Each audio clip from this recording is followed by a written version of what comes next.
بسم الله الرحمن الرحيم. السلام عليكم ورحمة الله وبركاته. الحمد لله وبه نستعين.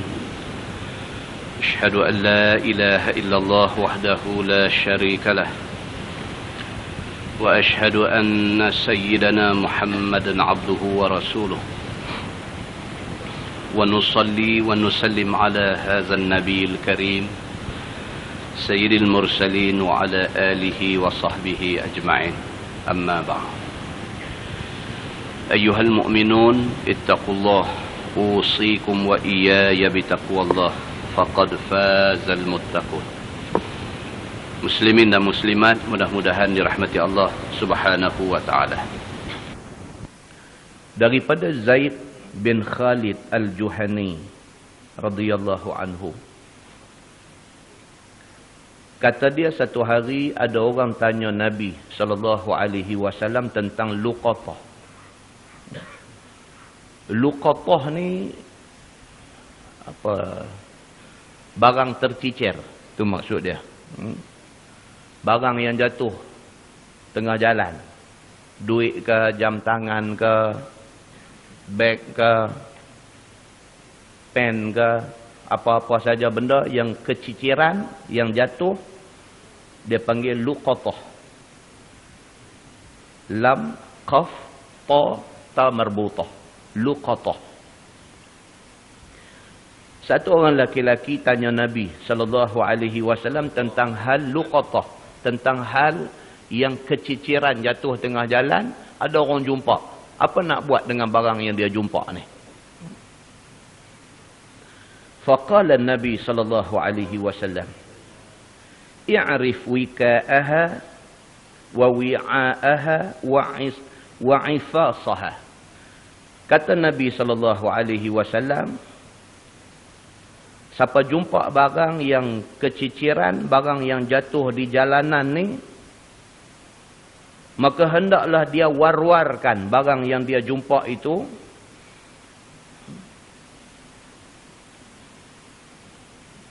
dan sebelum itu dia kenal pasti ciri-ciri barang itu. Barang yang dia jumpa tu, kalau duit berapa ringgit, duit yang berapa ringgit tu, duit 100 ada berapa kepin, duit 50 ada berapa kepin, duit 10 ada berapa kepin. Itu ciri-ciri dia. Kalau jam tangan tu jenama apa? Tali dia leather ke, ataupun tali buat daripada stainless steel ke, ataupun tali buat daripada platinum ke, titanium ke, apakah, dia kena kenal pasti ciri-ciri dia. Kalau kata barang yang dia jumpa tu beg, kalau wallet, beg duit tu jenis apa, color apa, ciri-ciri yang ada pada barang yang dia jumpa tu, dia kena kenal pasti dulu. Kemudian summa arifha sanah. Kemudian dalam masa setahun, i'lankan barang tu. I'lankan barang yang dia jumpa tu tanpa memberitahu ciri-ciri dia. Buat satu pengumuman di masjid, kata siapa yang ada keciciran duit di kawasan masjid ni, sila berjumpa dengan saya, ataupun sila hubungi nombor telefon ni. Maka kita buka peluang kepada orang-orang yang nak mencuba nasib. Jadi mereka boleh telefon. Dia kata, duit saya ada lah, hilang hari tu ni. Kita tanya, tang mana? Agak-agak jatuh tu. Dia kata, saya tak pasti jatuh di mana, tapi memang di masjid Brown Garden. Okey, duit tu berapa ringgit? Dia kata berapa ringgit saya tak apa pasti, tapi banyak je, lebih daripada RM1. Nampak sangat dia nak mencuba nasib. So kita kata ke dia, oh kalau macam tu bukan dia, kita potong pergi buang senang. Esok dia boleh cuba lagi, dia boleh telefon pula lagi, dia kata saya ni, dia buat suara garau pula, padahal dia juga. Jadi kita tak terangkan ciri-ciri barang yang kita jumpa tu, maka lebih menyusahkan pihak yang nak mencuba nasib ni. Tapi kalau tuan punya dia yang betul, dia akan bagi tahu memang betul. Dia akan kata duit saya memang hilang, saya tak tahu di mana tempat jatuh, saya tak pasti. Tapi hari itu saya park kereta saya park motor saya tang mana, dia beritahu. Saya daripada masjid tu, saya sampai, saya masuk, saya keluar, saya terus pergi ke tempat park kereta saya. Kita dah boleh agak dah. Tempat duit tu kita jumpa di mana. Dia kata duit saya yang jatuh ni lebih kurang RM100. Duit RM50 sekepin, kemudian duit 10 ada 5. Janganlah kita pergi sampai tanya nombor siri duit, bagi tahu mai berapa. Tak disuruh sampai macam tu. Jadi kalau nampak cara dia bagi tahu tu memang hak dia. Kita kata kalau macam tu, jumpa saya di masjid yang sama bulan depan, sekian-sekian hari bulan. Saya nanti pakai baju kalau oren. Jumpa saya nanti bagi balik duit tu. Benda ni ditanya kepada Nabi SAW tentang hal luqatah, tentang hal duit tercicir jatuh ni. Sahabat tanya Nabi, ya Rasulullah, macam mana nak buat dengan barang yang saya jumpa ni? Barang orang jatuh saya jumpa. Macam mana saya nak buat? Nabi SAW kata, mula sekali kenal pasti ciri-ciri barang itu. Kemudian yang kedua, i'lankan selama 1 tahun. Maksudnya ialah barang yang keciciran ini barang yang tahan lama. Kalau dia tercicir pisang mai, tak bolehlah i'lan sampai setahun. Kalau yang tercicir itu duit, boleh i'lan selama setahun. Kalau tercicir itu jam tangan, boleh i'lan selama setahun. Kemudian Nabi kata, summastamti' biha fa in jaa rabbuha fa'tiha ilaih. Nabi kata kalau sekiranya selepas setahun tak ada siapa klaim barang tu. Barang yang kita jumpa tu setahun kita duk i'lan, tak ada siapa mai tuntut. Kalau berlaku macam tu, Nabi kata kamu boleh istimta' dengan barang itu. Kamu boleh guna barang tu. Selepas setahun, tak ada siapa tuntut. Kita boleh pakai jam tu. Selepas setahun, tak ada siapa tuntut. Kita boleh pakai benda-benda yang kita jumpa, kita boleh guna. Dia kata. Tapi, فَإِنْ جَاءَ رَبُّهَا فَأْتِهَا إِلَيْهِ. Tapi kalau selepas setahun, selepas 3 tahun, selepas 5 tahun, tiba-tiba ada satu orang mai jumpa kita, dia bagi tahu barang dia tercicir dan ciri-ciri barang dia bagi tahu exactly, sebiji tepat dengan barang yang kita jumpa. Kita kena buka bagi kat dia. Dalam huraian hadis ni dia kata kalau barang tu kita dah jual dah dekat orang lain, misalnya selepas 2 tahun kita pakai tak ada siapa tuntut, tak satu hari siapa akan main duk sebut nak kita jual kat kawan tu dengan harga 100 dan sebagainya. Kita bagi tahu balik dekat tuan dia, kata saya dah guna barang tu 2 tahun, lepas tu tak ada siapa tuntut, saya dah pergi jual dah barang tu. Saya jual harga 100. Jadi macam mana lah ni? Kalau mau duit 100, saya bagi 100. Kalau dia kata dia tak mau, dia mau barang tu juga, kita kena pergi cari siapa yang beli ni. Kerana barang tu tetap hak dia. Baik. Satu sahabat, bila Nabi duk terang tentang luqatah, tentang barang tercicir ni. Satu sahabat sudah tanya Nabi. Dia kata, Faddalatul ibil. Dia kata, ya Rasulullah, kalau sekiranya yang saya jumpa tu unta yang sesat. Tadi cerita barang. Kalau kata apa barang, ni kalau unta. Saya jumpa unta. Macam mana? Faghadibah. Kata hadis tu, Nabi SAW sudah jadi marah. Faghadiba Rasulullah SAW. Nabi sudah marah. Hatta ihmarrat wajnatahu. Atau qala ihmarra wajhuh. Merah nampak muka Nabi SAW. Faqala Nabi SAW. Nabi kata, wa malak walaha ma'aha saqa'uha wa hidha'uha taridul ma'a wa tar'a syajarah fadharha hatta yalqaha rabbuha. Nabi jawab balik dekat kawan yang tanya ni, kalau dia jumpa unta orang hilang macam mana nak buat? Nabi kata wa malak. Nabi kata apa hal dengan hang ni? Nabi kata marahlah. Nabi sudah hot. Nabi kata dekat dia, wa malak, apa hal dengan hang ni? Walaha ma'aha saqa'uha wa hidha'uha. Nabi kata unta ni tak ada masalah. Dia ada apa? Kata macam mana yang ni? Saqa'uha ni tempat simpanan ayak dia. Tu atas belakang unta tu dia ada cekeduk. Cekeduk ni bahasa Sorat ke apa ke? Atas unta tu dia ada satu bonggoi. Bonggoi tu tempat dia simpan ayak dia. Dia sekali minum, dia akan simpan ayak dalam bonggol itu, kemudian ayak daripada bonggol itu dia akan consume, dia akan makan sikit-sikit, dia boleh tahan untuk satu tempoh masa yang lama. Nabi kata dekat sahabat yang tanya ni, kalau saya jumpa unta orang hilang macam mana, Nabi nak marah. Kemudian Nabi kata dekat dia, apalah hang ni? Nabi kata, unta ni tak ada masalah. Pasal apa? Pasal unta ni dia ada tempat simpanan ayak dia. Wahidha'uha, dan unta ni dia ada kaki seumpama kasut. Dia boleh berjalan di tengah padang pasir dengan kaki dia tu. Dia tahan. Dia menatang yang tahan. Taridul ma'a wa tar'a syajarah. Tidak ada masalah dengan unta ni. Pasal apa? Pasal dia boleh makan ayak yang dia simpan tu sikit-sikit. Dan unta boleh berjalan ke mana-mana dan dia boleh makan tumbuh-tumbuhan yang ada. Nabi kata, fadharha hatta yalqaha rabbuha. Nabi kata kalau jumpa unta orang hilang, biar pergi kat dia. Saat lagi tuan dia nanti jumpa balik. Tuan faham tak? Unta hilang, unta tu sendiri tak ada masalah apa. Zaman tu tuan-tuan, mana ada lori, trailer, bas apa semua kot. Kata unta lintas jalan nak kena langgang dengan lori. Habis dengan aksiden sama-sama unta. So unta ni kalau dia hilang daripada tuan dia, tak ada masalah.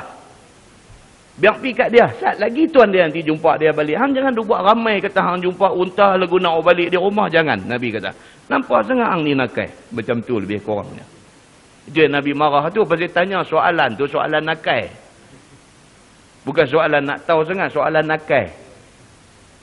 Itu yang tadi kata. Wa ghadiba Rasulullah. Nabi jadi marah bila dengar soalan macam tu. Nabi kata seduk kalut dengan unta ni. Saat lagi tuan dia nanti jumpa dia balik. Unta ni bukan kecil. Besar. Tuan dia nak cari tak susah. Kalau hang pergi ambil doa balik di rumah hang, menyusahkan tuan dia nak cari. Biar pergi kat dia. Saat lagi tuan dia nanti jumpa.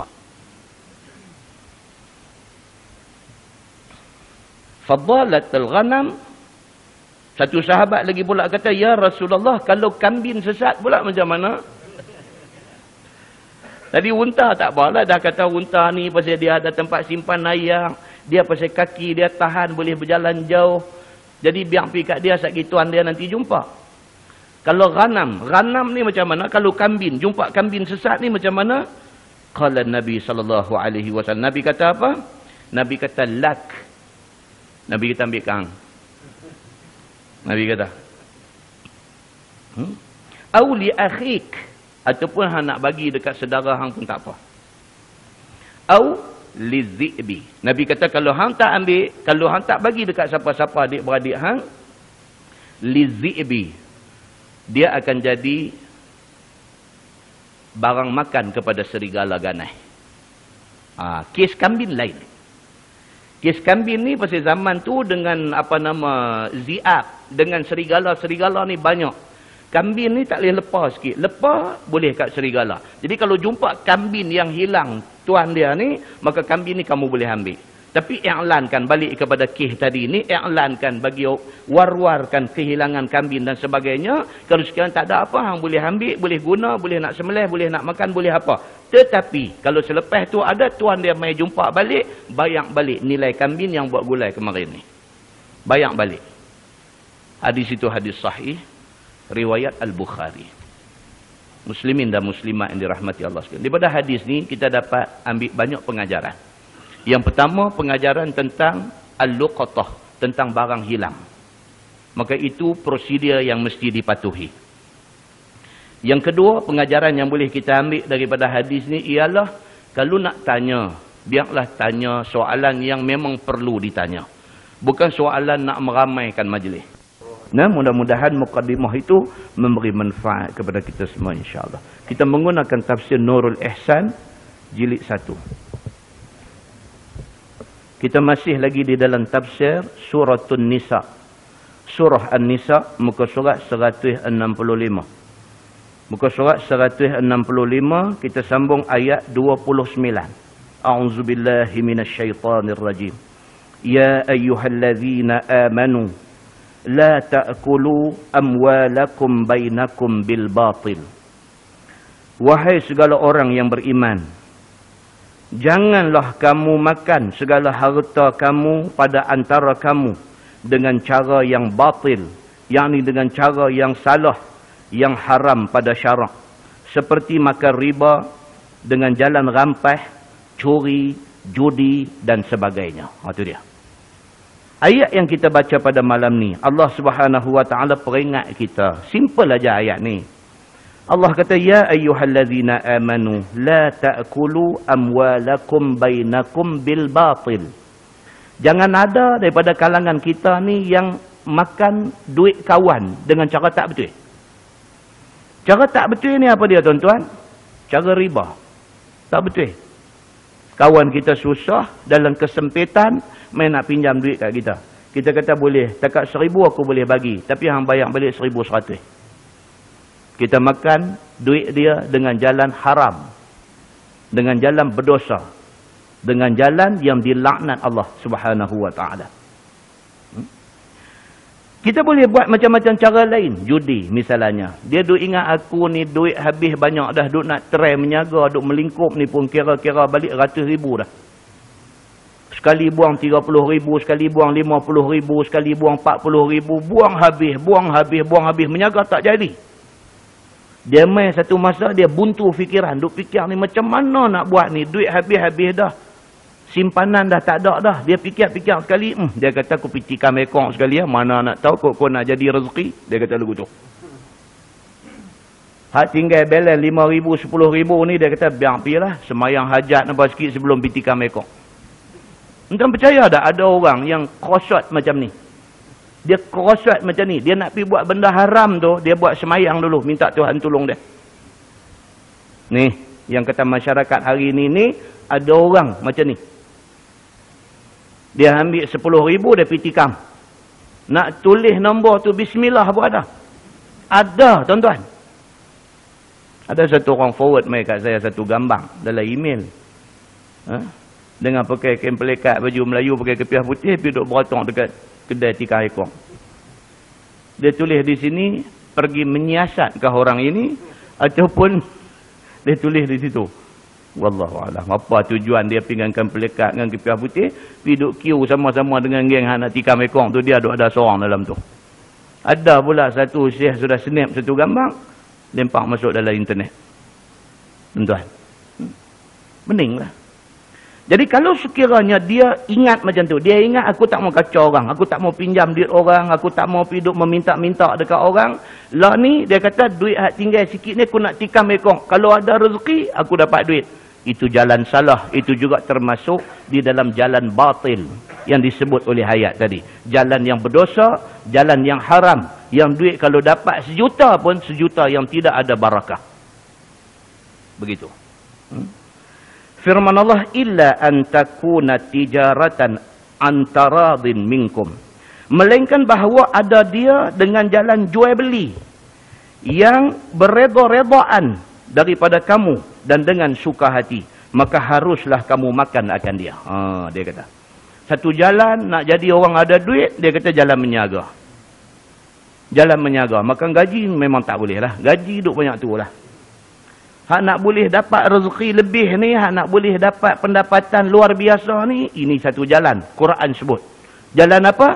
Jalan tijarah. Jalan menyaga. Jalan menyaga, dia boleh mai 3,000 sebulan, dia boleh mai 30,000 sebulan, dia boleh mai 300,000 sebulan. Bergantung menyaga apa. Dia boleh main macam tu. Dia boleh main start menyaga dengan modal RM5,000. Lepas tu dia boleh sampai satu tahap dia ada RM500,000.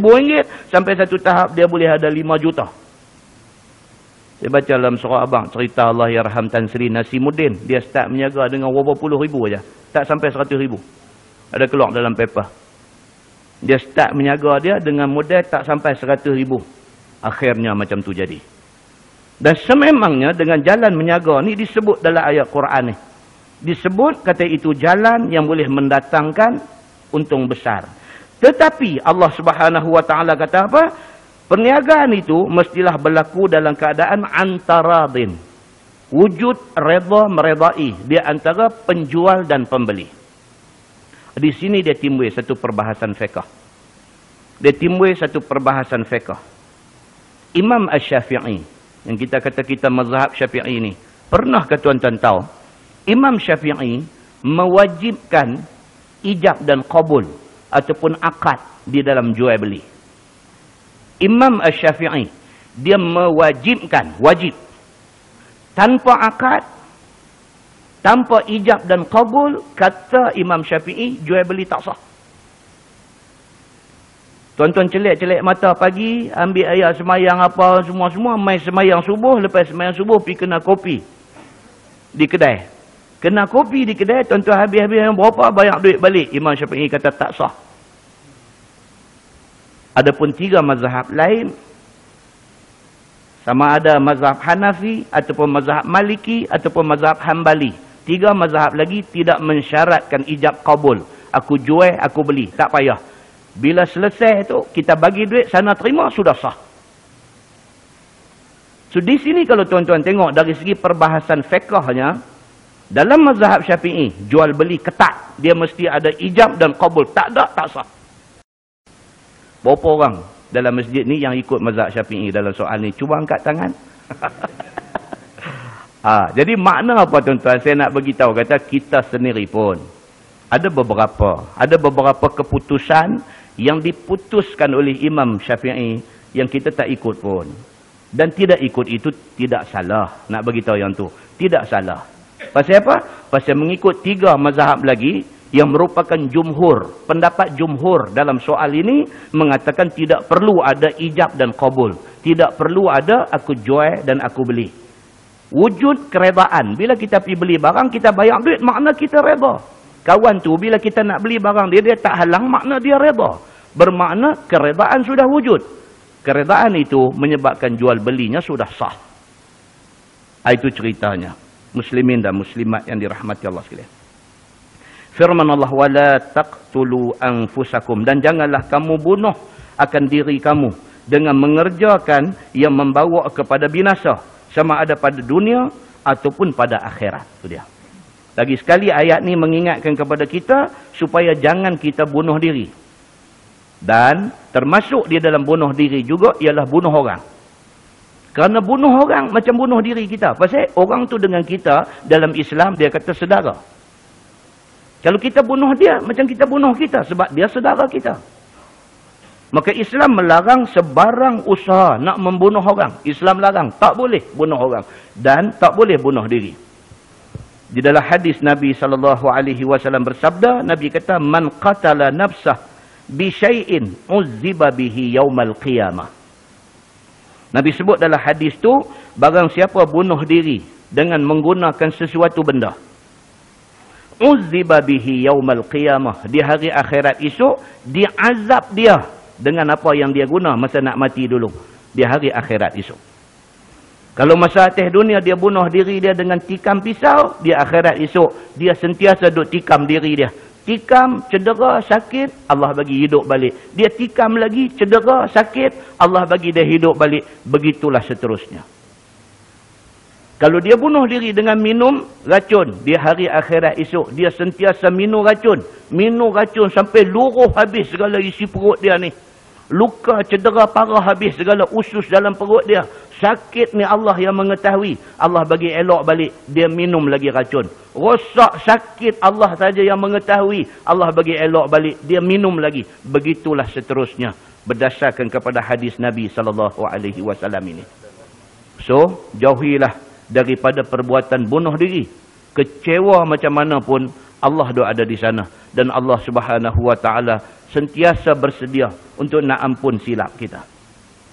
Jangan akhiri hidup kita dengan bunuh diri. Dan jangan sekali-kali ingat dalam hati nak bunuh orang lain. Firman Allah SWT, innallaha kana bikum rahimah. Bahwasanya Allah SWT adalah dia dengan kamu amat kasih dan amat sayang. Pada tegah kamu daripada buat yang demikian itu. Allah sayang kita. Pasal itulah Allah larang kita buat benda-benda yang disebutkan tadi. Allah tak bagi kita makan harta orang dengan jalan tak betul. Pasal apa Allah tak bagi? Pasal Allah sayang kita. Kalau kita pergi buat juga benda tu, kita makan harta yang bukan hak kita, esok kita kena azab. Saja aja kita kena azab. Allah tak mau kita kena azab. Maka Allah pesan, jangan buat macam tu. Allah sayang kita. Pasal itu dia pesan, jangan bunuh diri. Jangan bunuh orang. Pasal apa? Orang yang bunuh diri dan bunuh orang, akhirat esok susah dia. Allah tak mau kita susah di akhirat esok. Dia sayang kita. Pasal itu dia larang kita buat benda ni masa kita hidup di atas dunia. Muslimin dan muslimat yang dirahmati Allah sekalian. Firman Allah, wa man yaf'al zalik udwanan wa zulma fasawfa nuslihi nara. Dan barang siapa yang perbuat akan yang demikian itu, yakni barang yang ditegah tadi ni, maka lagi Allah Subhanahu wa taala akan masukkan dia ke neraka, terbakar dia di dalamnya. Itu dia. Tuhan dah bagi tahu dah, aku dah abang, jangan makan harta dengan jalan tak betul. Jangan makan harta orang dengan jalan salah. Jangan curi harta orang. Jangan makan rasuah. Jangan terlibat dengan riba. Jangan berjudi. Yang semua-semua benda ni boleh mendatangkan harta dengan jalan tak betul kepada kamu. Jangan buat benda ni. Jangan bunuh diri. Jangan bunuh orang. Kalau hampa buat juga benda yang aku kata tak boleh ni, Allah kata aku akan hantar hampa ke neraka. Allah Subhanahu wa taala telah berlaku adil kepada kita apabila dia habang dulu dekat kita. Dia pesan dulu dekat kita. Kita langgar juga, itu memang kita saja yang mencari susah di akhirat esok. Tuhan habang dah. Begitu. Firman Allah, wa kana dzalika 'ala Allahi yasira.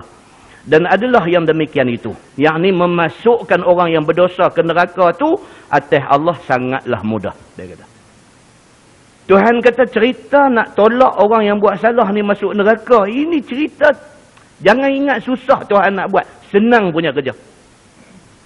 Orang yang berdosa, orang yang bantah, orang yang Tuhan kata jangan dia pergi buat juga, nak bagi mereka ni masuk neraka, ini benda yasir, ini benda senang.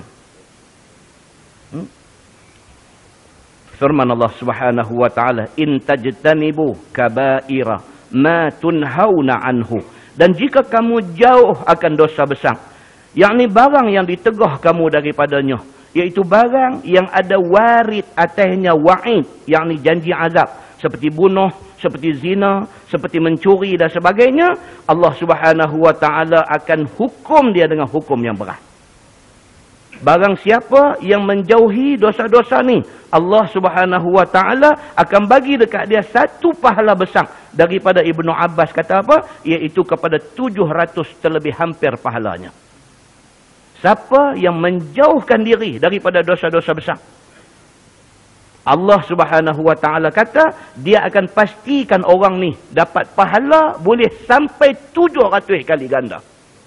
Satu kebaikan kita buat, ini hadis lah. Satu kebaikan kita buat sama dengan 10 pahala kebajikan. Dan Nabi kata apa? Boleh pi sampai 700 pahala. Bergantung kepada apa amalan itu. Dan penilaian di sisi Allah Subhanahu wa ta'ala. So, mengambil sikap menjauhi benda-benda yang menjadi kabair. Kabair ni maksudnya dosa besar. Di dalam tafsir Ibnu Katsir, dia senaraikan dosa besar ni berdasarkan apa? Berdasarkan kepada hadis-hadis yang Nabi sebut. Di antara dia apa? Satu, syirik, sihir, bunuh diri, bunuh orang, makan riba, makan harta anak yatim, cabut lari daripada perang, zina, homoseks, minum arak, mencuri, tuduh palsu, tuduh orang dengan tuduhan palsu, saksi palsu, sumpah palsu, putus silaturahim, derhaka ibu bapa, tipu di dalam timbangan dan sukatan. Ni orang menyaga. Dia timbang, dia tipu, dia sukat, dia tipu. Tak semayang, dusta Nabi, mencaci para sahabat Nabi, enggan menjadi saksi benar, memberi ataupun makan rasuah, menjadi broker kepada zina. Ini disebut dalam hadis. Dia jadi postman karat, tolong atok satu budak jantan dengan satu budak perempuan nak berzina. Dia tolong atok. Dia ada satu apartmen di Tanjung Bunga, dia pergi bagi dekat budak jantan dengan budak perempuan ni, nah, hampa ambil kunci, aku ada satu apartmen di sana, pergi, hampa nak buat apa sana. Dia menjadi broker kepada orang nak berzina. Juga masuk di dalam dosa besar. Fitnah, engkar bayar zakat, bakar menatang hidup dengan api. Ini semua ada dalam hadis. Menatang hidup, duk hidup-hidup tu kita pergi bunuh dia dengan api. Itu juga dosa besar yang ada satu janji azab nak kena dekat dia. Isteri yang menolak ajakan suami untuk bersama sedangkan dia tidak uzur. Putus asa daripada rahmat Allah. Ataupun makan babi ataupun makan bangkai sedangkan tidak darurah. Tidak dalam keadaan darurat. Ini disenaraikan sebagai dosa-dosa besar. Banyak yang kita selalu duk jumpa dalam hadis popular ni cerita 7 perkara. Ijtanibus sab'al mubiqat. Hendaklah hampa jauhi 7 benda yang boleh membinasakan hampa. Apa dia? Asyirku, was-sihru, wa qatlun nafsi allati harramallahu illa bilhaq. Yang ni kita baca dah banyak kali dah. Itu 7. Dia ada lagi berapa puluh lagi berdasarkan kepada keterangan Quran dan hadis-hadis Nabi SAW. Itu semua adalah dosa besar. Menjauhi perbuatan-perbuatan ini, Allah janji pahala kepada orang yang menjauhi benda ni. Menjauhi benda ni sudah dapat pahala. Firman Allah, nukaffir ankum sayyiatikum wa nudkhilkum mudkhalan karima. Nescaya kami, yakni Allah Subhanahu wa taala, mengkifarahkan daripada kamu akan segala dosa kecil kamu dengan mengerjakan taat, dan kami masuk akan kamu akan tempat yang mulia, iaitu syurga. Itu dia. Kita lari daripada dosa besar tu, Allah Subhanahu wa taala kata apa? Dosa kecil aku ampun. Dosa kecil ni apa dia tuan-tuan? Melihat orang perempuan tak tutup aurat, dosa kecil. Melihat tak boleh buat apa. Kita hari ni buat kereta, kita nanti nampak. Pergi tempat kerja, kita nanti nampak. Jiran sebelah rumah. Banyaklah. Benda-benda macam ni dosa. Melihat orang perempuan dedah aurat ni, kita yang tengok ni pun berdosa. Kawan dedah tu telah lah. Kita hak tengok ni pun berdosa. Tapi dosa kecil. Dosa-dosa kecil ini dia gugur. Dia luruh dengan apa? Satu, keterangan dalam hadis. Dia kata kita ambil ayat semayang. Luruh. Yang kedua, ayat yang kita baca malam ni. Apa dia? Kita ada ingat dalam hati kita, aku nak lari daripada dosa besar. Ingat nak elak dosa besar tu, Allah gugurkan dosa kecil. Berdasarkan ayat surah An-Nisa yang kita baca pada malam ini. Firman Allah, وَلَا تَتَمَنَّوْا مَا فَضَّلَ اللَّهُ بِهِ بَعْضَكُمْ عَلَى بَعْضٍ. Dan janganlah kamu cita-cita, yakni iri hati, akan barang yang kurnia Allah Ta'ala dengannya setengah kamu akan setengah daripada pihak dunia ataupun pihak agama, supaya tidak membawa kepada berhasad-hasad dan bermarah-marah. Ni Allah nak bagi tahu. Allah kata manusia yang dia bagi jadi dalam dunia ni dia tak sama. Seorang dengan seorang tak sama. Dia ni ada kelebihan, dia ni ada kelebihan sini, dia ni ada kelebihan sini, dia ni ada kekurangan sini, dia ni ada kekurangan sini. Kelebihan dan kekurangan yang Allah takdir ada dalam masyarakat kita ni, janganlah ada pihak yang iri hati. Tak boleh tengok orang senang sikit, kita sakit ni tak tahu pasal apa. Sakit bukan dia ambil harta kita pun, bukan pernah dia buat naya kita apa pun. Dia usaha dengan tulang 4 kerat, dengan titik peluh dia, dengan minta kepada Allah supaya Allah bagi buka pintu rezeki dekat dia, dan dia dapat benda tu. Kita nak iri hati tak boleh. Itu kelebihan Allah bagi kat dia. Dan juga yang dimaksudkan dalam ayat ni ialah laki-laki perempuan tak boleh iri hati. Berlaku pada zaman Nabi SAW. Satu perempuan sudah pergi jumpa Nabi SAW. Dia kata dekat Nabi, dia kata, ya Rasulullah, kami ni selalu duk dapat setengah aja. Pesaka, orang laki-laki dapat 2 bahagian, perempuan dapat 1 bahagian. Bila main nak ambil jadi saksi, orang perempuan nak kena 2 orang, orang laki-laki seorang aja. 1 saksi laki-laki sama dengan 2 saksi perempuan. Tidakkah benda-benda ni semua menunjukkan kami orang perempuan ni telah didiskriminasikan? Dia tak gunalah perkataan tu depan Nabi, tapi maksud dia lagu tu. Dia nak pergi kata dekat Nabi, ya Rasulullah, awak ni Islam duk discriminate. Islam duk apa nak kata aku Melayu ni. Kami ni orang perempuan Islam suka duk berat sebelah. Seolah-olah macam tu. Islam ni pasal apa ni? Duk buat macam ni kat kami ni. Dan kata perempuan ni dekat Nabi, adakah ini juga membawa maksud bila kami buat satu benda yang orang laki-laki buat, kami dapat setengah pahala. Orang laki-laki dapat 10, kami dapat 5. Adakah macam tu? Kalau dari segi pesaka pun, laki-laki 2 bahagian, perempuan 1 bahagian. Bila nak jadi saksi, laki-laki seorang, perempuan nak kena 2 orang baru sama dengan satu saksi laki-laki? Adakah dari segi pahala pun, kalau kami baca Quran, orang laki-laki pun baca Quran, dia kata, orang laki-laki tiap-tiap satu huruf dapat 10 pahala, kami tiap-tiap satu huruf dapat 5 kah? Adakah macam tu? Tanya Nabi. Yalah, dia tak puas hati, dia kena tanya. Tapi taklah sampai macam hari ni jadi woman liberation. Hak pembebasan wanita sampai nak minta semua-semua sekali orang perempuan pun mau sama macam lelaki-lelaki. Suruh naik nyok pun dia tahu. Kan? Jadi Allah Subhanahu wa taala sebut dalam ayat ni. Allah kata dalam tadi dia kata apa? Wala tatamannau ma faddalallahu bihi ba'dakum ala ba'din. Jangan duk iri hati atas kelebihan yang Allah bagi kepada satu pihak dan Allah tak bagi kepada satu pihak. Jangan iri hati. Dia ada cerita, bila aku bagi kelebihan dekat dia, dia ada tanggungjawab banyak. Orang lelaki dengan kelebihan yang disebut macam-macam tadi ni, tanggungjawab dia banyak. Di antara dia apa? Tanggungjawab mencari nafkah. Tanggungjawab orang lelaki. Kalau orang lelaki tak cari nafkah, dia berdosa. Orang perempuan, kalau dia tak mau pergi kerja, dia duduk kerja. Tapi satu hari dia kata dekat suami dia, dia kata, abang saya dah tak mau kerja dah, saya nak berhenti. Laki dia tak boleh marah dia kalau dia nak berhenti kerja. Tak boleh marah. Pasal apa? Pasal dia tidak ditugaskan untuk kerja cari rezeki. Kalau lelaki nak bagi, itu hal lain. Tapi kalau dia tak mau, tak boleh paksa dia kerja.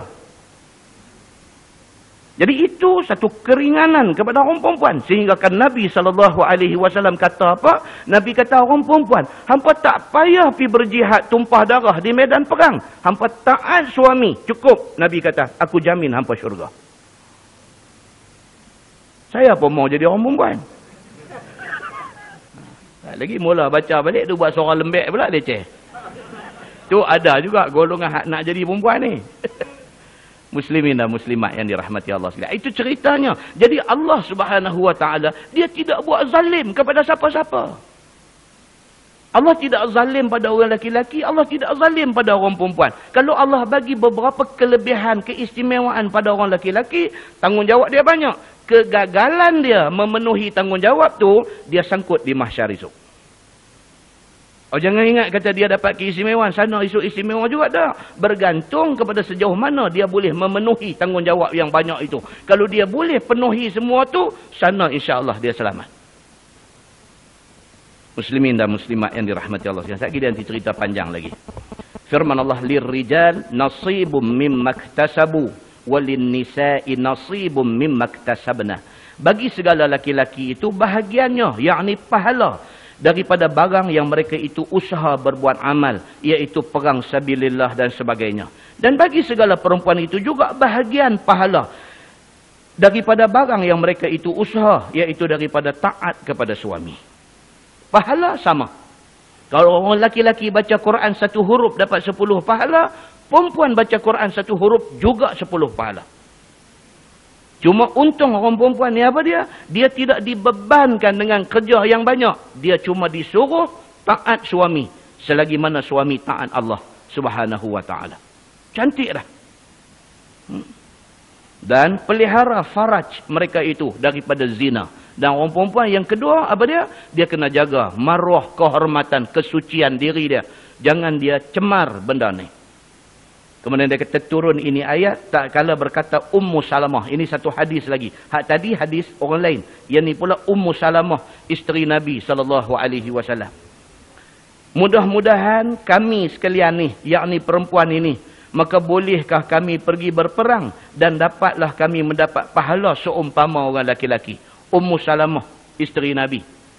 Dia bila duduk dengar ayat, Allah bagi kelebihan banyak sangat kat orang perempuan. Satu hari Ummu Salamah ni terkeluar di mulut dia. Dia kata dekat Nabi. Ummu Salamah isteri Nabi ni terkeluar di mulut dia. Dia kata dekat Nabi. Dia kata apa? Dia kata, ya Rasulullah, boleh tak boleh kami nak turut pergi perang sama dengan orang lelaki, supaya bukan orang lelaki sahaja boleh mendapat syahid fi sabilillah, kami pun nak syahid fi sabilillah. Boleh tak boleh? Tanya Nabi. Nabi bagi tahu dekat mereka, hampa tak diwajibkan untuk pi semacam mana orang lelaki diwajibkan. Begitu. Baik. Firman Allah, was'alullaha min fadlih, dan pohon minta oleh kamu akan Allah Ta'ala daripadanya. yakni daripada kelebihan yang Allah Subhanahu wa taala nak bagi kepada hamba-hamba dia. Mintalah bagi suatu kelebihannya itu seperti mana kafir berhajat memberi dia akan kamu. Ni zaman dulu orang kafir duk tawar macam-macam kepada sahabat Nabi ni, tawar kebendaan, suruh sahabat tinggal Islam pi balik ke agama kufur ni dengan tawaran-tawaran yang tertentu. Tuhan kata dah, jangan terima tawaran kafir tu. Sebab hak aku nak bagi ni lagi berharga daripada yang ditawarkan oleh kafir ni. Firman Allah, innallaha kana bikulli syai'in alima. Bahwasanya Allah Ta'ala itu ada ia dengan tiap-tiap sesuatu itu amat mengetahui. Dan setengah daripada pengetahuan Allah ni apa dia? Tempat yang boleh dikurniakan dan pinta olehmu akan dia. Tu dia. Allah Subhanahu wa Ta'ala tahu bila Tuhan nak kurnia sesuatu pada kita. Kita tak tahu tentang, kadang kita minta satu benda dekat Tuhan. Kita rasa duk minta ni setahun dah tak dapat lagi. Allah tahu bila dia nak bagi kat kita. Kita tak tahu. Ada satu orang hantar SMS mereka. Saya sedap bunyi. Dia tulis, ni saya tulis balik di sini. Dia kata Allah answers prayers in 3 ways. Dia kata. Allah ni dia jawab doa kita 3 macam. Dalam 3 keadaan. Satu, dia kata, He says yes and gives what you want. Satu, dia kata bila kita minta, Tuhan kata yes, okey. Dan dia bagi hak kita minta. Kita angkat tangan minta ya, tengok-tengok esok lusa dapat hak kita minta tu. Itu satu, Tuhan boleh buat. Yang kedua, He says no and give something better. Kita minta, ya Allah bagilah aku dapat pangkat ni, ya Allah minta bagilah aku dapat pangkat ni. No, Tuhan tak bagi hak kita minta tu. Tahu-tahu dia bagi something better. Dia bagi satu yang lebih baik daripada hak kita minta tu. Tiba-tiba mai satu surat, kita tukar pergi ke jabatan lain, satu yang lebih baik dia ada di sana. Tuhan juga bagi. Yang ketiga, dia kata He says wait and give you the best in His own time. Kita minta dekat Tuhan, minta. Tuhan kata wait, tunggu dulu. Tunggu, dia kata. Dia akan bagi dekat kita mengikut masa dia. Bukan masa kita. Masa kita mau cepat. Dia tak bagi kat kita yang kita mau cepat tu. Dia akan bagi mengikut masa dia. Bila? Akhirat esok mungkin baru dia bagi. Di sana dia bagi, baru kita rasa pemberian dia tu cukup bernilai. Tuan-tuan, dia bagi kat kita apa dia? Dia bagi kat kita, kita terlepas daripada kepayahan mahsyar. Tuan-tuan. Berapa ramai manusia yang terkandas di mahsyar tu, kalau sekiranya dia boleh tebus diri dia daripada kesusahan mahsyar, dia sanggup tebus dengan segala harta yang dia ada. Susah dia di mahsyar tu, kalaulah sekiranya dia boleh lepas daripada susah tu dengan bayar 5 juta. Dia sanggup bayar 5 juta yang dia ada di atas dunia ni, supaya dia cepat keluar daripada mahsyar. Tapi dia tak dapat peluang tu. Tiba-tiba Allah bagi kat kita. Peluang tu Allah bagi mengikut masa dia. Allah nak bagi kat kita ni, tapi dia nak taruh, dia nak bagi kat kita masa di sana nanti. Ternyata hak Tuhan nak bagi tu jauh lebih baik daripada hak kita duk ingat, hak kita duk minta. Dan kita baca mukadimah di Masjid Jelutong minggu lepas.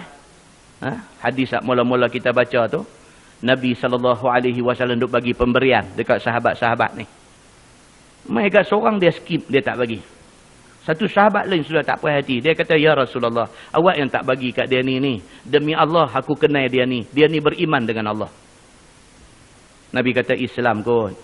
Dia Muslim kot, bukan mukmin. Dia ni duk tak puas hati. Dia tanya lagi.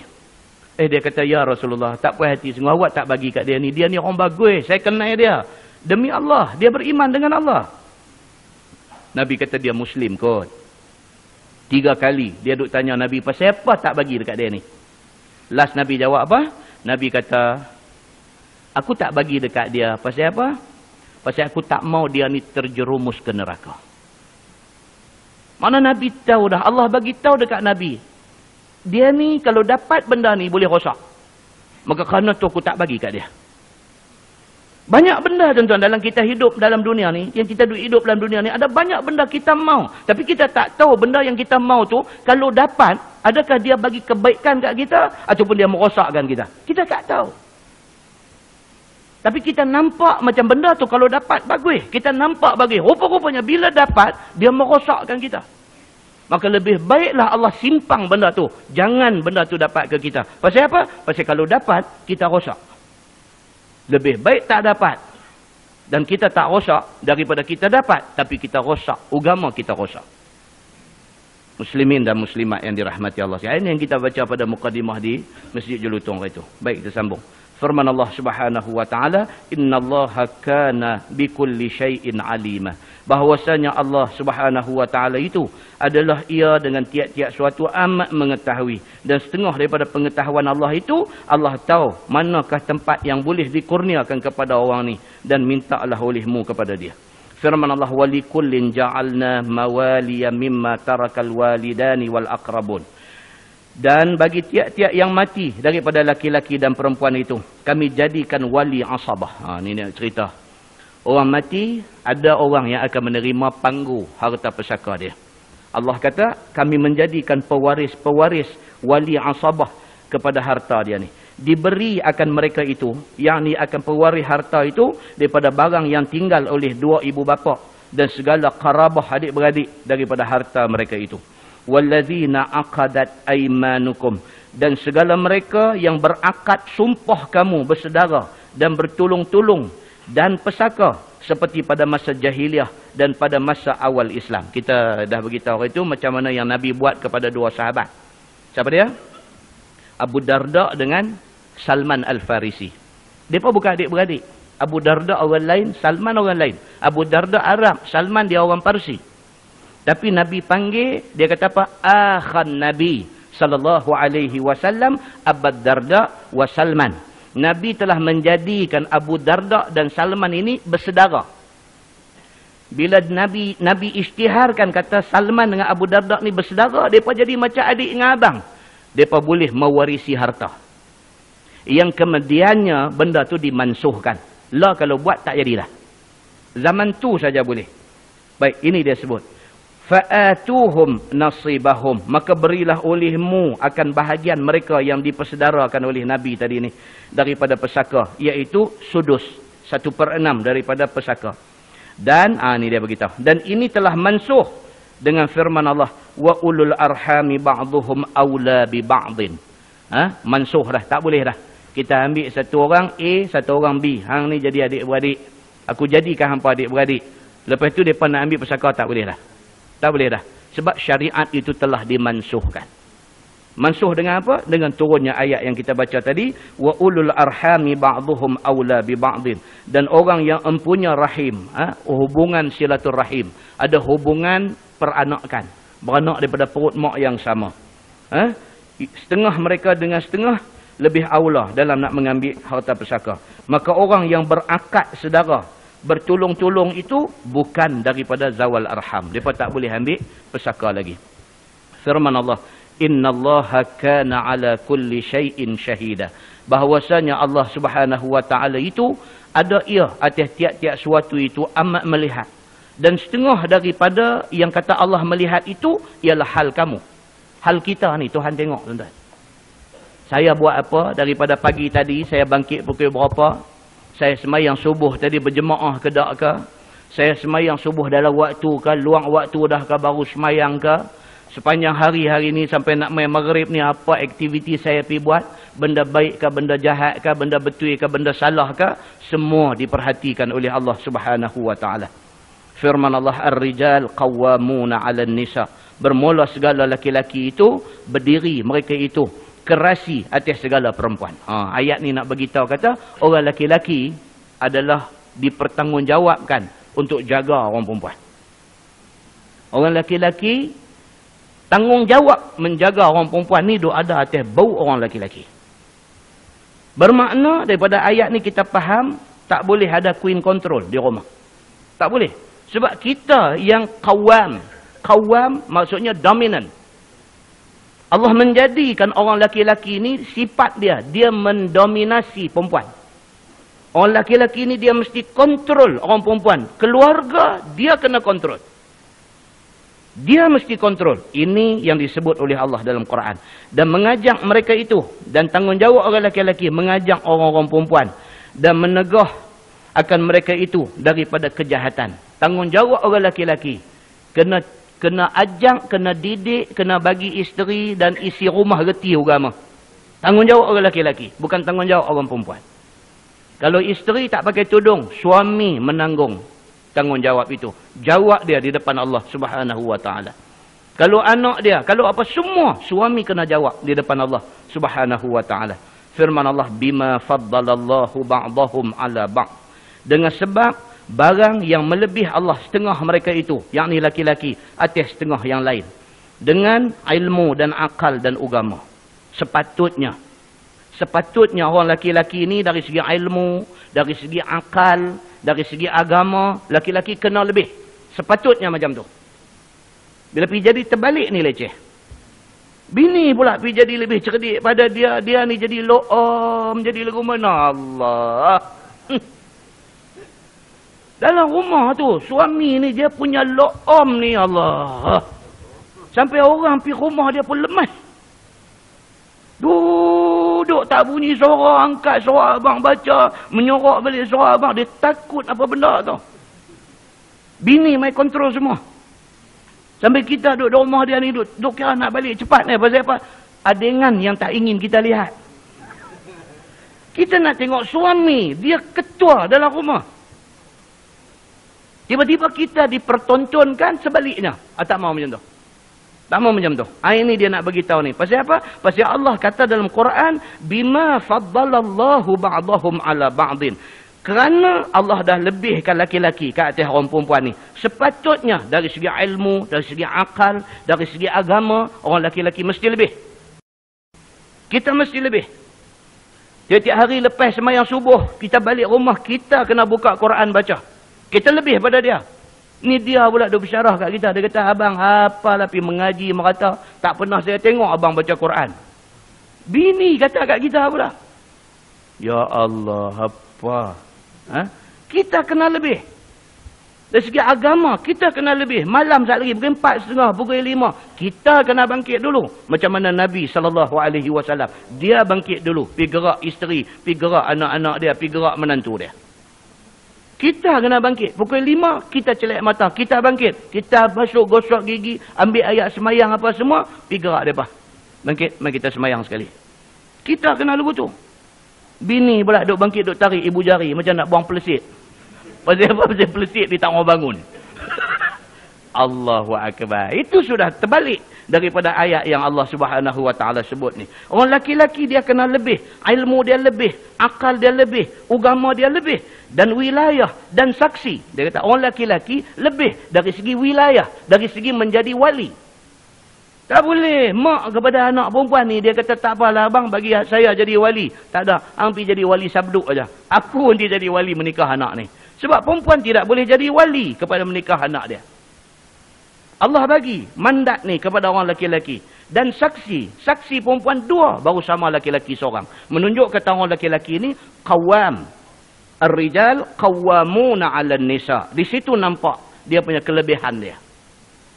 Dan jihad, dan Jum'ah, dan jamaah, dan imam, dan nabi, dan khulafa. Ini semua orang laki-laki. Allah bagi tanggungjawab berjihad orang laki-laki. Walaupun ada orang perempuan ikut pergi perang, tapi itu bukan tanggungjawab dia. Tapi dia nak pergi, tidak salah. Terbukti, isteri-isteri Nabi juga turun di dalam medan perang yang tertentu. Bukan semua perang. Tetapi tanggungjawab orang laki-laki. Jumaat, sembahyang Jumaat. Hari ini banyak masjid buat besar-besar. Mereka buat orang perempuan sembahyang di tingkat atas. Sembahyang Jumaat. Orang laki-laki sembahyang di bawah. Tak salah. Dan orang perempuan yang main sembahyang Jumaat tu pun, kewajipan dia untuk sembahyang Zuhur gugur. Jumaat dia tu sah. Tapi bukan tanggungjawab dia untuk pergi sembahyang Jumaat. Itu tanggungjawab orang laki-laki. Dan jamaah, sembahyang berjamaah. Ini orang laki-laki. Orang perempuan sembahyang di rumah lebih baik. Kata dalam hadis Nabi nya begitu. Dan imam, nak jadi imam ni orang laki-laki, perempuan tak boleh. Dan nabi dan khulafa, tidak ada seorang pun nabi perempuan. Nabi semua Allah bagi kepada orang laki-laki. Dan khulafa, orang yang menjadi khalifah memerintah negara, semua pun orang laki-laki, dia kata. Dan nikah 4 ada juga yang ni. Dia kata dan nikah 4, orang laki-laki boleh kalau nak menikah 4, kalau mampu, kalau cukup syarat. Orang perempuan tak boleh. Dia kata abang menikah 4, saya nanti menikah 4 juga. Dia kata, tak boleh. Tak lulus benda tu. Nampak tuan-tuan? Ni dia nak beritahu kelebihan ni. Dan lebih pesaka. Dari segi pembahagian pesaka, laki-laki dapat 2 bahagian. Orang perempuan dapat 1. Dan nasab kepada laki-laki. Bila dapat anak bin Syamsuri. Dia tak bin Syamsiah. Dia bin Syamsuri. Dia bin kepada bapa. Laki-laki berhak ke atas bin anak dia. Ini Allah Subhanahu Wa Taala tentukan. Dan kuasa talak. Dan kuasa nikah. Dan kuasa rojok. Dan lainnya. Semua laki-laki. Orang perempuan marah kat lelaki dia macam mana pun. Dia kata, abang saya cerai abang talak 3,000. Dia kata. Kita boleh gelak sambil pegang janggut. Kata. 3,001 pun tak jalan. Tahu? Kata. Nampak? Allah bagi kuasa talak pada orang lelaki-lelaki. Tapi guna dengan cara yang bijak. Pasal apa? Sesuai dengan kebijaksanaan yang patut ada pada orang lelaki-lelaki. Oh, silap sikit warning bini dia. Hang, aku cerai hang. Aku cerai hang apa ni? Allah tidak bagi kuasa yang sewenang macam tu. Nampak? Kuasa rojok. Misalnya rojok. Dah jadi cerai. Talak raja'i. Talak 1. Lepas tu balik duduk di rumah. Duduk melengung. Tok Syekh ni fikir. Kain baju pun dah selungguk dah tak basuh. Duduk fikir macam-macam. Makan Maggi sampai sakit perut dah. Bila dia duduk main macam tu. Dia kata tak boleh dia. Dia pergi cari balik bini dia. Dia kata ni. Okeylah. Aku salah. Kita baik balik. Dia kata lagu tu. Rojok sudah jadi. Rojok tidak disyaratkan kepada isteri. Kata okey. Dia kata tak mau tak kebulung. Dia kata kat lelaki dia. Tak kebulung. Hang suka hati cerai aku dulu. Hang nak rojok kat aku suka hati. Tak ada. Tak kebulung. Bulung tak bulung tepi. Bila suami kata aku rojok. Aku baik balik. Rojok sah. Itu kuasa Allah bagi kat orang lelaki-lelaki. Jadi orang lelaki-lelaki yang apa kita kata. Yang abuse kuasa ni. Yang menyalahgunakan kuasa ni. Dia jawab di depan Allah. Oh, bukan kata bila Allah bagi kuasa kat kita lebih kita ni hebat macam mana tak. Kuasa ni amanah Allah. Yang kita kena jawab kalau kita mengabaikan amanah ini. Ini benda nak kena faham. Dan dia kata, dan lain-lain lagi. Dan firman Allah, وَبِمَا أَنْفَقُوا مِنْ أَمْوَالِهِمْ. Dan dengan sebab barang yang menafkah mereka itu. Daripada segala harta mereka itu. Laki-laki wajib mencari nafkah untuk belanja seluruh isi keluarga. Wajib ke atas laki-laki mencari nafkah. فَالصَّالِحَاتُ قَانِتَاتٌ حَافِظَاتٌ لِلْغَيْبِ بِمَا حَفِظَ اللَّهِ. Maka bermula segala perempuan yang saleh, yang baik-baik itu. Lagi yang taat dia kepada suami mereka itu. Lagi memelihara mereka itu akan diri mereka itu. Dan memelihara faraj mereka itu. Ketika gaib suami tidak ada di rumah. Dengan barang yang memelihara akan mereka itu oleh Allah Subhanahu Wa Taala. Sekira-kira berpesan akan suami mereka itu. Dengan pelihara mereka itu. Yakni pelihara isteri itu. Itu dia. Itu kelebihan orang perempuan. Orang perempuan ni apa dia? Kalau dia ni salihat. Dia perempuan baik. Dan dia ni adalah perempuan yang qanitat. Yang hafizat. Yang orang-orang perempuan yang taat kepada Allah. Taat kepada suami yang taat kepada Allah. Orang perempuan yang memelihara kehormatan diri dia. Orang-orang perempuan yang macam ni, hafizallah. Allah pelihara mereka. Oh, tak banyak pun. Hak laki-laki tadi panjang berjela-jela. Kerja tanggungjawab yang mesti ditunaikan. Perempuan ni simple aja. Apa dia? Dia jadi satu isteri yang salihah. Satu isteri yang baik. Dia taat kepada suami yang taat kepada Allah. Cukup. Tuhan kata, aku akan pelihara mereka. Tak syok lah jadi orang perempuan.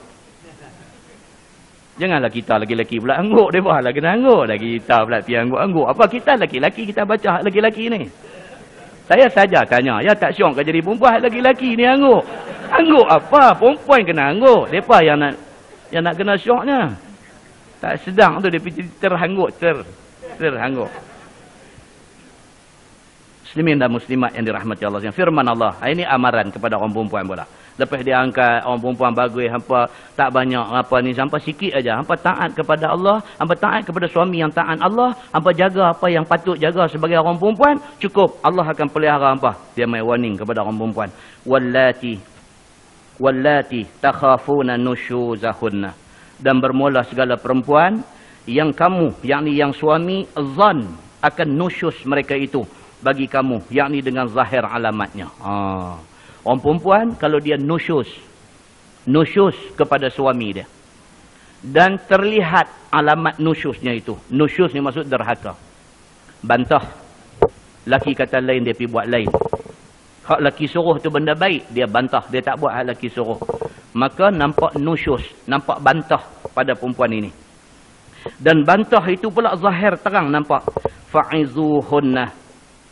Tuhan kata maka ajang olehmu akan mereka itu. Yang ni akan isteri-isteri kamu yang bantah itu. Dengan pertakut mereka itu dengan azab Allah. Atas nusyus mereka itu. Suami kena pergi beritahu. Suami kena kata, saya nak beritahu, ni apa yang hang buatlah ni nusyus. Ini sudah dikira derhaka suami. Bincang elok-elok. Fa'izuhunna maksudnya bincang cara memberi nasihat. Itu maksud dia. Jangan pergi kayau kat dia, jangan pergi marah dia, jangan pergi duduk lambung kursi meja buat macam hang organ di rumah, tak mah. Cakap elok-elok. Panggil dia, mai sit down, duduk. Aku nak cakap dengan hang sikit. Sebelum tu, hang tengok aku ni tak kenal tang mana. Bagitahu, aku boleh dengar. Hang jangan takut, aku boleh dengar. Kita menikah berapa tahun? 10 tahun. Pernah tangan aku naik dekat hang? Tak pernah, dia kata. Pernah kaki aku naik? Tak pernah. Apa pernah aku buat satu kekasaran dekat hang? Tak ada. Kata. Baik. Tang mana aku tak kena? Bagi tahu mai, aku nak dengar. Kalau tuduhan hang tak berasas, aku nak bela diri. Bagi tahu terang-terang. Dia kata tak ada apa. Abang orang baik. Dia kata abang tak ada salah apa. Tapi saya dah tak mau kat abang. Dia kata begitu. Okey, kita kata baik. Sampai dekat tu aku minum ayam dulu. Hangat duk mai. Minum ayam dulu. Minum ayam tak gelas. Okey, sambung. Kata kat dia. Baik, kalau macam tu hang nusyus. Hang derhaka dekat aku. Hang setuju tak aku kata hang nusyus? Abang nak kata apa? Abang kata pi. Dia kata. Ayam lagi 2 gelas. Ni makin panas. Tidak try jadi suami yang macam ni. Tak sah pidu mengamuk ni semua leceh tuan-tuan. Leceh. Cakap elok-elok. Okey. Habis bincang elok-elok. Baiklah ni macam mana? Boleh tak kita ambil satu tempoh percubaan lagi sebulan? Kok hang boleh adjust macam mana? Kok aku ada tak kena aku tantang mana?